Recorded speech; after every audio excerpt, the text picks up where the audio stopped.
As we make way for Andy Staples, our good buddy from On 3 Sports, covers the sport, always makes us smarter, and he joins us now. Andy, good morning. Got any problem with the latest rankings? The one that I thought was a little interesting is where they have Clemson at number 12. So what they're saying here is if Clemson beats South Carolina, which South Carolina is their number 15 team, that Clemson could jump into an at-large spot depending on what happens above them. And I think that's a little interesting because of the teams that they have them clustered around, because they got Clemson just ahead of Alabama and Ole Miss. Now, Alabama and Ole Miss each have one more loss. But let's look at the schedules.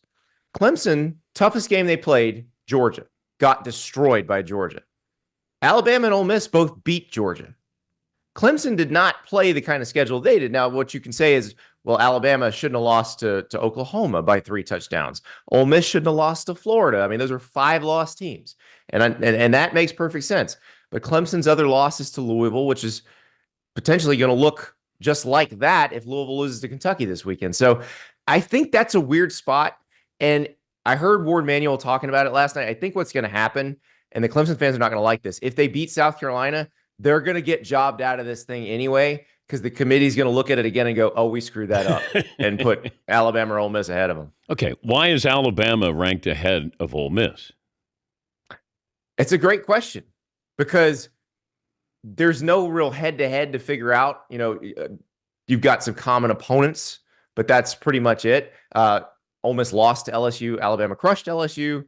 Alabama narrowly beat Georgia. Ole Miss crushed Georgia. So it's very hard to parse those two. South Carolina beneath those two is easier because South Carolina lost head-to-head to both of those two.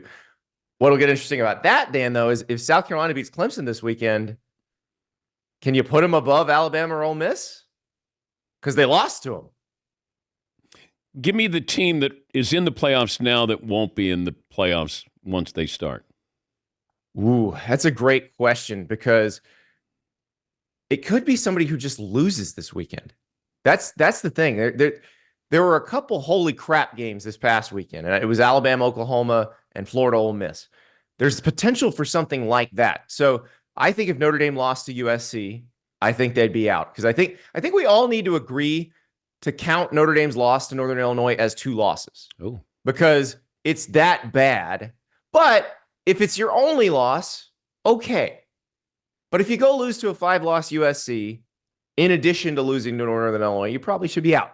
Another one, like Tennessee's playing Vanderbilt this weekend. Most years you're like, oh, Tennessee's going to roll over Vanderbilt. Not this Vanderbilt team.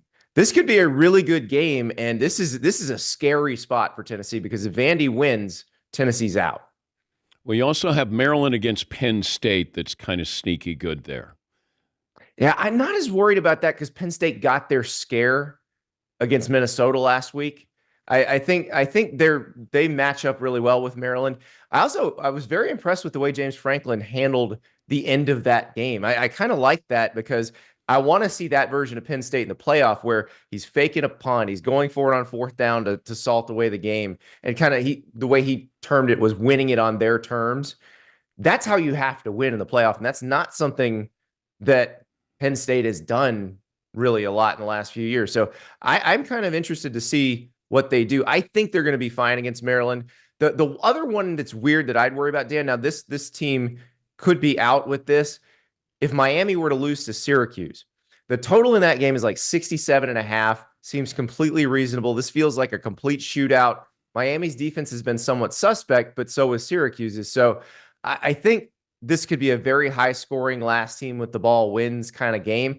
If Miami were to lose that game, Dan, they would be out of the ACC championship. Clemson would then get into the ACC championship again against SMU. That would be very interesting.